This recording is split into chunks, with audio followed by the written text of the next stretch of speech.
Let me get one thing straight. If you don't know how to analyze a stock, you are gambling, not investing. And gambling is how people stay broke. Today, I'm going to teach you the real method pros use to break down stocks, starting with EPS growth, PE ratio, and valuations. These aren't just fancy numbers. They are the financial DNA of a business. And when you understand how to read that DNA, you'll stop chasing hype and start building wealth with purpose. Because the stock market doesn't reward guesses, it rewards those who understand what they are looking at. Before we go any further, a quick disclaimer. I'm not a financial advisor. Any stock we discuss here isn't a recommendation to buy or sell. My goal is to teach you how to analyze stocks, understand financial trends, and make informed decisions based on your own research and analysis. Let's kick things off with earnings per share growth or EPS growth. Why? Because at the end of the day, profits drive share prices. If a company is not growing profit per share, you have got no business touching it. What is EPS? It's how much of the company's profit belongs to you as a shareholder per share. Think of it as your personal claim on the business success. EPS equals to the net income divided by the number of shares outstanding. If that number keeps climbing year after year, you are looking at a financially disciplined company that knows how to reinvest and scale. Let me show you what that looks like. Take MasterCard. Back in 2014, they were pulling in just $3.10 per share. Fast forward to 2025, they are knocking out $14.26 per share. That's a 14.76% compound growth rate year after year. And guess what happened to the stock? It flew from $80.77 to $557.53. That's a compound return of 19.20% a year. With this rate, if you put $10,000 into it, and in 30 years, your investment will be $1.9 million. Some of you might tell me, but Songhua, I don't have $10,000. You can start small by contributing as little as $100 a month. And in 30 years, your investment will be $1.3 million. Take Costco. In 2014, Costco's EPS was just $4.65. Fast forward to 2025, and it's expected to hit $18.60. That's a 4 times jump in earnings per share. Now, ask yourself, did Costco invent a smartphone? Launch a rocket? No. They just sold bulk chicken, toilet rolls, and $1.50 hot dog combos profitably. That's the magic of consistency. Business doesn't need to be flashy. It just needs to be predictably profitable. Let's stack this against the stock price. In 2014, it was $146.82. In 2025, $1,000.48. That's a 7 times return, almost double the EPS growth. Why? Because the market loves a company that delivers like clockwork. EPS growth shows the business is making more per share each year, and that, my friend, pushes the stock price higher and brings dividends and buybacks along for the ride. How about Quanta Services, a company you might not have heard about? Let's start back in 2014. PWR's EPS, just $1.35. Stock price, around $27.87. Fast forward to 2025, EPS has exploded to $10.28. and the stock price $379.47. That's nearly an 8 times growth in earnings and almost 14 times gain in stock price. Not because of hype, but because the company knows how to make money and keep making more of it. This isn't luck, it's profitability, momentum, and proper reinvestment. Because when EPS climbs, investor confidence follows, institutions pile in, valuations rise, and your portfolio, it gets fatter. On the flip side, look at Macy's. One year it's up, the next it's bleeding losses. EPS all over the place. In 2014, it was $4.22, and then it nosedived, popped up, and then crashed again. Negative EPS in 2020. Negative EPS means the company lost money, and if you're still holding that kind of stock, mate, you are holding hope, not wealth. Here's another one. LGI Home had a banger of a run early on. In 2014 to 2017, EPS booming, 44% jump in 2015, 32% jump in 2016, then a massive 84% jump in 2020. Its stock price exploded from $18 in 2014 to $145 in 2021. But fast forward to 2025, and the price is $50.56, down big from its peak. Why? Look at the EPS drops. 2022, 20% drop.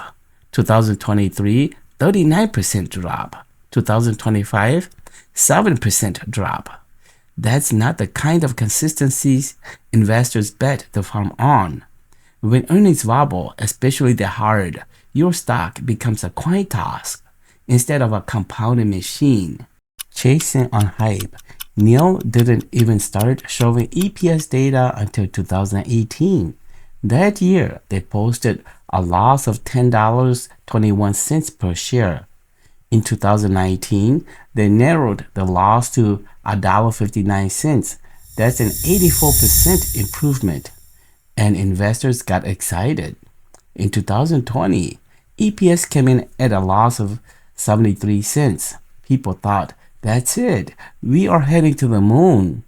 And the stock price, it shot up to nearly $49 by year end 2020. Madness. But here's where things take a turn. 2021, EPS worsens to a loss of $1.05. 2022, another loss, $1.29. 2023, another loss, $1.75. 2024, slight improvement to a loss of $1.51, but the damage is done. That's 3 straight years of sliding deeper into losses, and the stock, it dropped like a stone, $32 in 2021 to just $3.40 in 2024. Why? Because sooner or later, investors stop believing the dream if their earnings don't show up. Here's the truth. Neil had the story, it had the momentum, but it didn't have what really matters, consistent EPS growth. As a long-term investor, you need to ask, is this business actually making money? If not, you are gambling, not investing. If the EPS is negative and staying negative, it doesn't matter how slick the cars are, the numbers don't lie. So what can you learn from Neil? Don't chase hype. Don't fall for potential that never becomes profit. Watch the EPS, not the headlines. If it's not improving year after year, you're betting on hope, and hope isn't a strategy. So, before you ever hit that buy button, ask yourself, is this company growing its EPS consistently? Is it managing its cash and capital like a wealth machine? If the answer is no, walk away. Consistency wins the compounding game every time.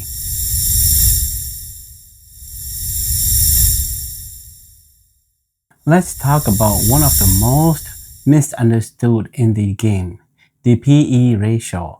Because if you don't know what you're paying for, you're not investing, you're guessing. And guesswork doesn't build wealth. So what is it? It's a price to earnings ratio, and it tells you how much you're paying for every dollar the company earns. If a stock trades at $100 and earns $5 a share, the PE is 20. Simple math, you're paying $20 for every dollar of earnings. But here's the catch. That $20 only makes sense if the business actually deserves it. You wouldn't pay Ferrari prices for a scooter, right?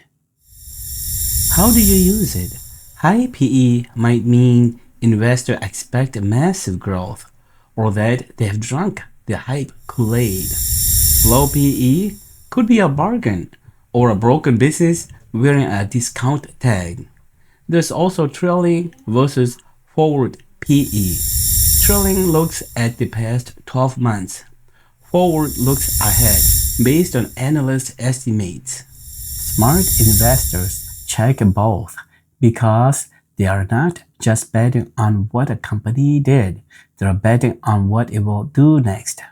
Now, I don't care what the PE is if the earnings are all over the place. Take Macy's. 1 year they're up, next year they're tanking. That's not growth. That's a roller coaster. You won't catch me buying tickets for that ride.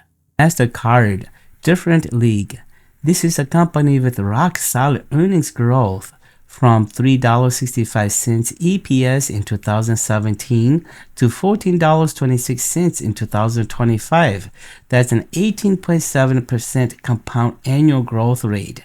And what did the stock do? It followed the earnings from $155 to over $550.32, and that's a 17.16% compound annual growth rate. That's what I call a wealth building machine.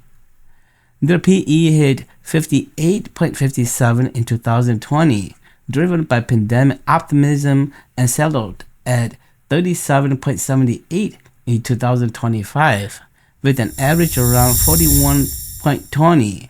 That's not cheap, but for a business this consistent, investors are still clearly betting on future performance. And you know what? Based on the math, they might not be wrong. If MasterCard keeps growing EPS at 18.7%, in 5 years, that EPS hits $33.60. Multiply that by their average PE of 41.2, $1,384.32 per share. If you bought in at $550.32, that's a 20.26 compound annual growth rate. Total return, 151.55%. That's not guesswork, that's calculated compounding. Here's how PE and stock price really dance. Stock up, EPS flat, PE jumps, pure optimism. EPS up, stock flat, PE drops, value play. Both rising, PE stays stable, that's balanced growth. Red flags, sky high PE without strong earnings, that's hype. Dirt cheap PE with no growth, that's a trap. Put three giants head to head, MasterCard, Visa, and American Express. You'll be shocked how different they actually are under the hood. MasterCard's been the market's favorite child, trading at an average PE of around 38, peaking at a whopping 55.77 in 2020. Why? Investors see explosive growth and swiping happy profits. Visa's a bit more conservative, averaging around 31, hitting its high at 43.75 in 2020. Still pricey, but a bit more grounded. And then there's American Express. While MasterCard and Visa are wearing gold-plated suits, American Express over here in work boots, with a PE mostly in the low teens, dipping as low as $11.04 in 2018. That's the bargain bin, Or is it? Now, here's where most people mess this up. A high PE doesn't mean a stock's better. It means investors are paying more for each dollar of earnings, expecting big growth. A low PE could be a bargain or a red flag if growth is dead. So, when MasterCard trades at double the PE of American Express, the market's saying, we believe MasterCard has a way more room to grow. But that only pays off if the growth actually happens. So, what should you look for? If you're paying a premium like with MasterCard or Visa, make sure the earnings growth is real, not just hype. If you're considering a cheaper play like American Express, ask, is this undervalued or underperforming? Remember, it's not about chasing the shiniest brand, it's about knowing what you are paying for and whether the earnings back it up. So, here's a takeaway. PE ratios aren't about finding the lowest number, they're about finding the smartest one.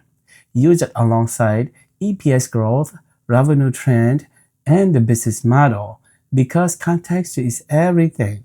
And like I always say, don't buy stocks like it's a clearance sale at the mall. Buy businesses you'd own if the market shut down for 10 years. Valuation metrics, the tools that separate investors from speculators. Let's make something clear.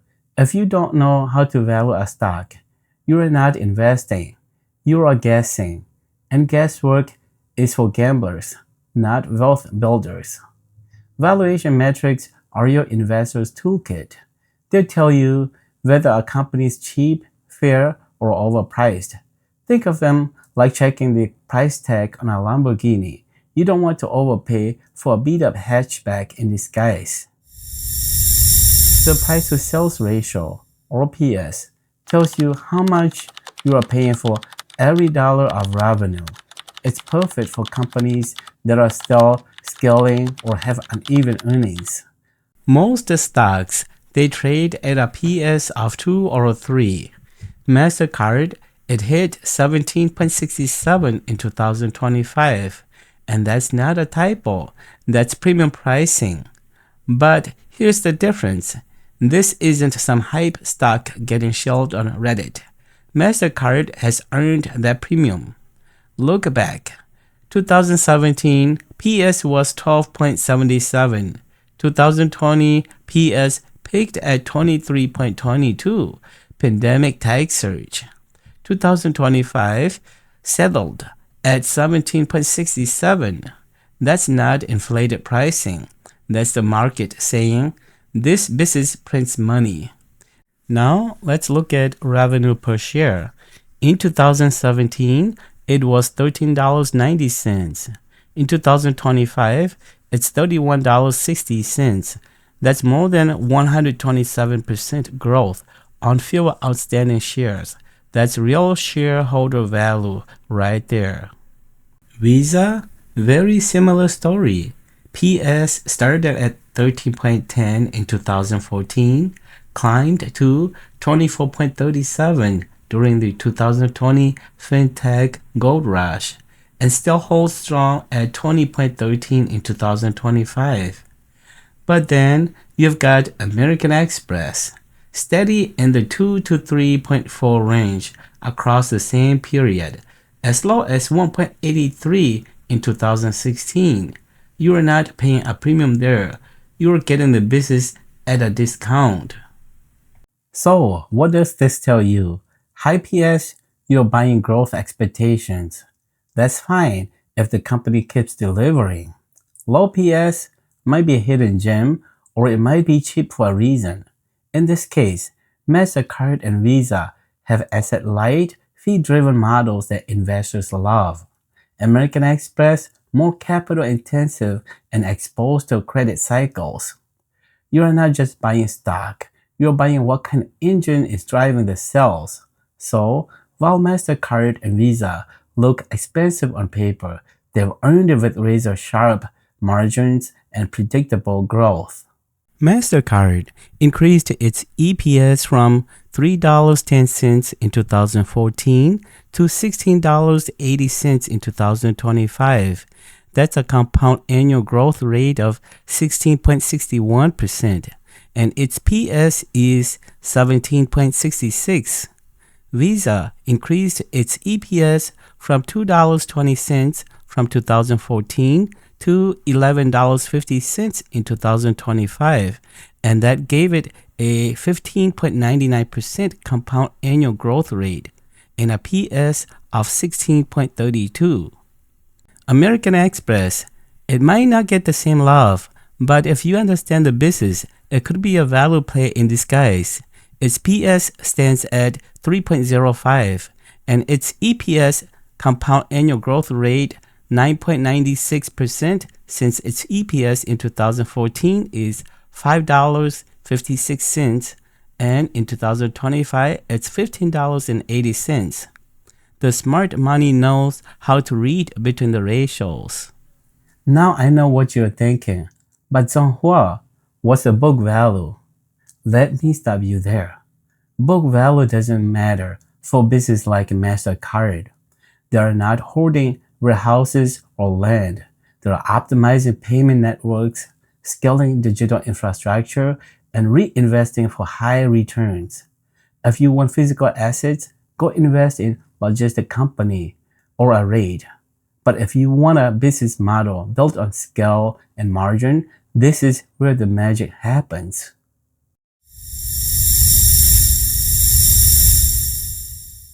Here's what most people don't understand about investing. A stock might look cheap or expensive, but the real question is, how much are you paying for the company's growth? Here's your reality check for a high PE stock.